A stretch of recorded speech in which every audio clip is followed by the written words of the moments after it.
Jugador, jugadora, entrenador, amante del fútbol, bienvenidos al programa número 11 de Fútbol para Crecer de este jueves 23 de julio 2020.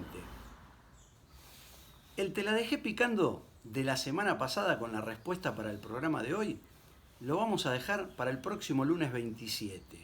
¿Por qué? Porque hemos tenido una presentación de un video táctico en nuestras redes sociales que tuvo más de 250.000 vistas y el cual lo vamos a mostrar y desarrollar en el programa del día de hoy. Con lo cual, el te la dejé picando queda para el próximo lunes.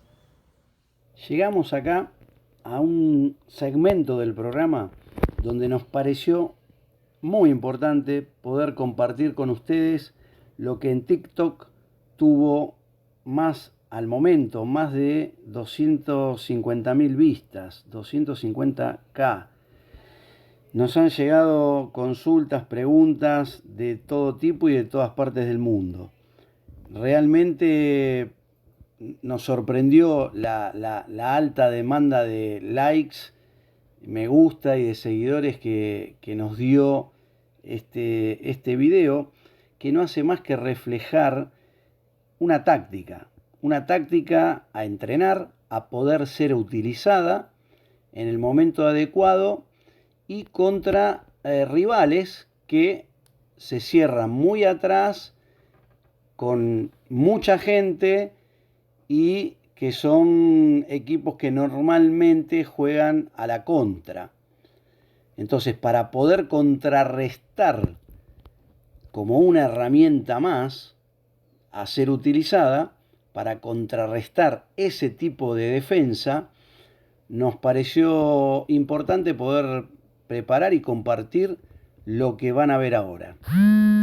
Antes de desarrollarla, tenemos que convenir que está puesto, los números están puestos en cada jugador de acuerdo a Argentina, de acuerdo a las posiciones en el campo de juego en Argentina. Y en una formación 1-4-4-2, en la cual destacamos y mencionamos que son las siguientes: con el 1 el portero, el golero, con el número 4 el marcador derecho, con el número 2 el líbero que cierra a derecha, con el número 6 el otro central que cierra a izquierda, con el número 3 el marcador de punta izquierdo, con el número 7 el volante derecho, con el número 8 en este 4-4-2 jugamos con doble pareja de volantes centrales, con lo cual el número 8 y el 5 son nuestros dos volantes centrales. El 8 en el centro derecho y el 5 en el centro izquierdo. El número 10 es el volante izquierdo y después los dos delanteros, el 9 como delantero de área y el 11 como punta. Lo que se ve indicado con líneas amarillas punteadas son los carriles, los andariveles de la cancha por los cuales transita el juego y los diferentes jugadores. A saber, son 5 andariveles, es andarivel derecho, entre las rayas punteadas y la línea de banda derecha, carril interior derecho, el que está a continuación, de borde de área chica a borde de área grande, carril central, es el que va de lado a lado del campo entre el borde de área, los dos bordes del área chica. Luego viene el carril interior izquierdo, que es el borde del área chica contra el borde del área grande, y el carril lateral izquierdo, que es el que va entre la línea punteada y la línea de banda izquierda. En la pregunta que hacíamos cuando presentamos este video, decía: parece sencillo, no lo es. ¿Por qué? Un gracioso que nos hizo reír mucho y que estuvo bien por otro lado, porque está bueno que lo planteen, porque para eso está presentado esto, para que cada uno haga sus preguntas. Puso: no, no lo es. ¿Por qué? Porque no hay rivales.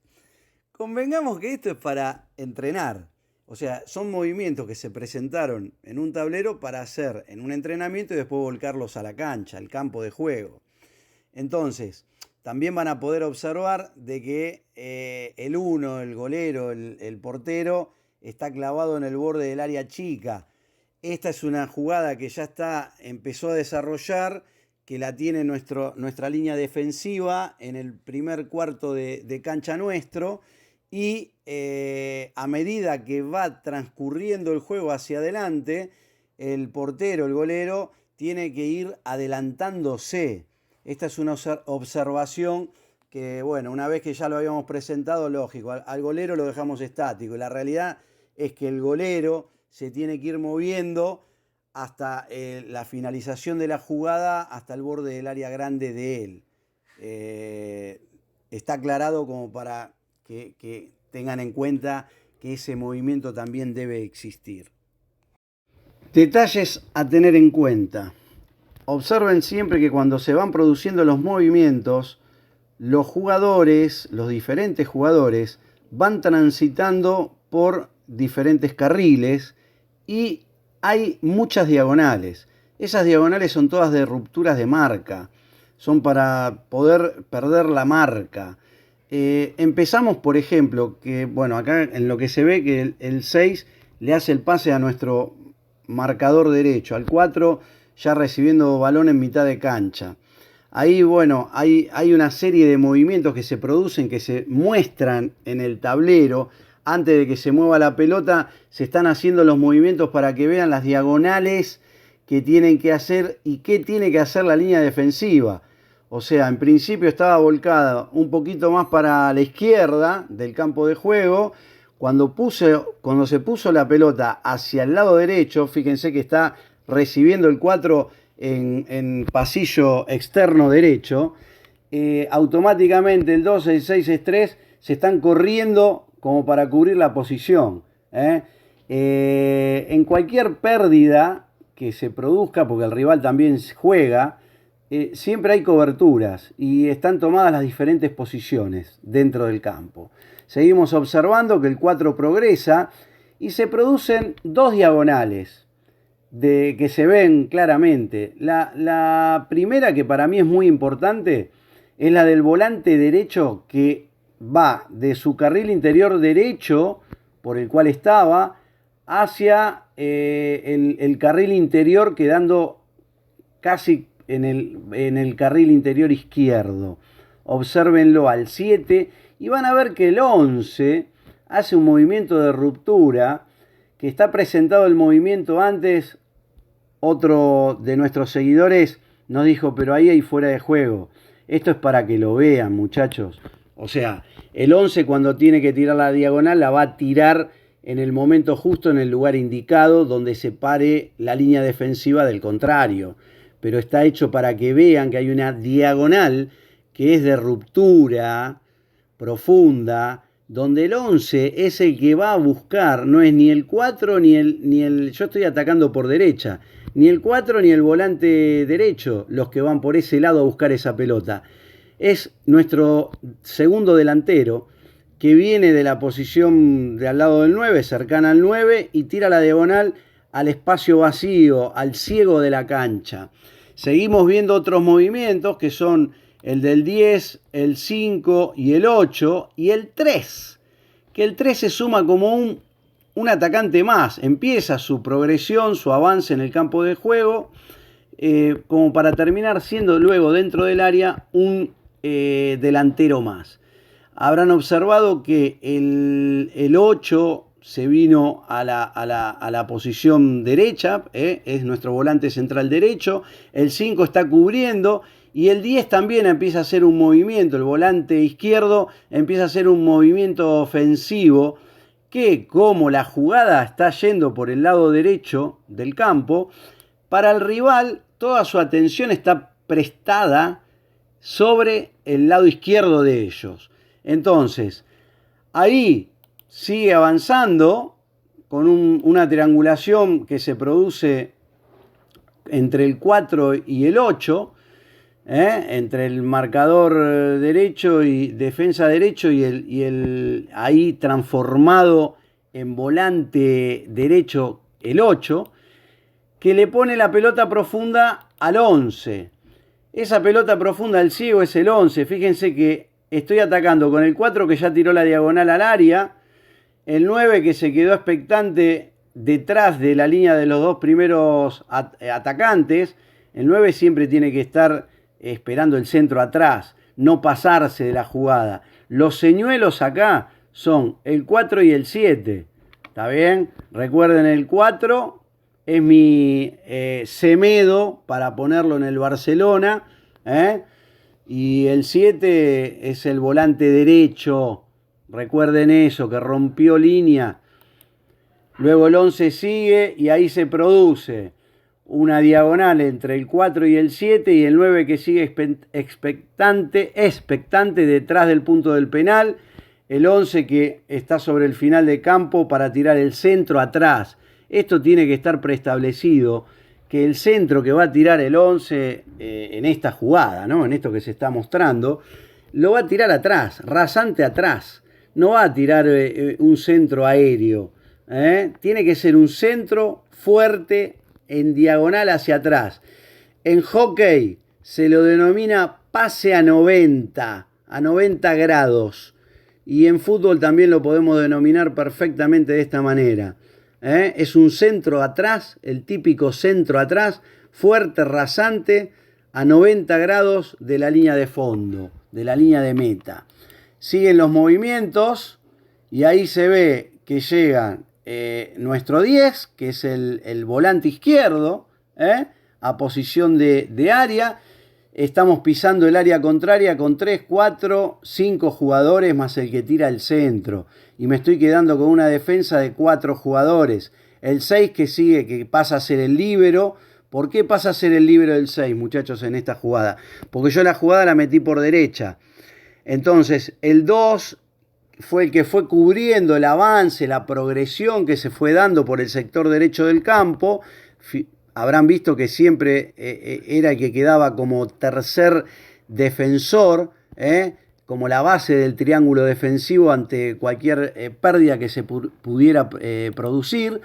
Y cuando viene el centro atrás, acá hay un tema que es fundamental y que esto es clave para cualquier equipo. Todas las jugadas hay que terminarlas. Yo inicié una jugada donde me metí en el área contraria, la tengo que terminar. Mis jugadores ya tienen que saber que la pelota va al arco o a la tribuna. No hay medias tintas. Esas jugadas se terminan. Ya está preestablecido que el centro atrás es de definición. Es para rematar al arco. ¿Quiénes pueden rematar? El 4, el 9. Preferentemente va a ser el 9, que es el que viene ya pisado y esperando, porque el 4, recuerden que lo utilizamos de señuelo, al igual que el 7 y el 10. ¿Hay otros movimientos? Sí, pero fíjense que yo defensivamente, si me paran en la contra, si le sacan o pierde la pelota el 11, porque el rival también juega, primero que la pierde en el primer campo, en el primer cuarto de cancha del contrario. El contrario tiene más de 70 metros para recorrer hasta mi propia valla. Después tengo jugadores puestos por el centro del campo, andarivel central, que son el 5, el 6, el 3 y también el 8. Entonces, y le tengo que sumar el 2 que está en el carril interior derecho. Entonces, ¿me pueden pescar de contra? Sí, por supuesto. Pero me van a tener que doblegar. No es fácil doblegar en una pérdida supuesta que pudiera tener esta jugada. El 11 la pierde cuando viene la contra. Yo tengo 5 jugadores, 4 más 1 en el borde del área que están posicionados para defender. Están atacando, pero están posicionados, preparados ante cualquier eventual pérdida que pudiera haber. Como siempre digo, no hay fórmulas infalibles. Esta es una herramienta más para ser utilizada, entrenada primero, luego puesta en el campo de juego, proponerla de acuerdo al rival que tengamos y al equipo que tengamos nosotros, por supuesto. Esto se puede ver en equipos de primer nivel, dado que estamos subiendo con los 2 marcadores de punta. Entonces, para hacer esto, además de entrenarlo, hay que tener una característica física superlativa, de primer nivel. El ida y vuelta que tiene esta jugada y el ritmo de cualquier partido de primera división, podrán observar de que no todos los equipos tienen laterales que suban los dos. Yo les puedo nombrar el Barcelona como ejemplo máximo de esto, que lo hace bastante seguido con Jordi Alba y con Semedo. Pero después no hay muchos equipos que lo hagan. ¿Tá? Pero es una herramienta más. Pueden modificar lo que quieran, pueden no subir los dos marcadores de punta, pero bueno, es una propuesta táctica para ruptura de líneas defensivas de equipos que se cierran con mucha gente y muy atrás. Jugador, jugadora, entrenador, amante del fútbol. Llegamos al final de nuestro programa del día de hoy. Si te gustó, danos like en cualquiera de nuestras redes sociales. Instagram, TikTok, Twitter, @ferrofo. Nos vemos el próximo lunes 27.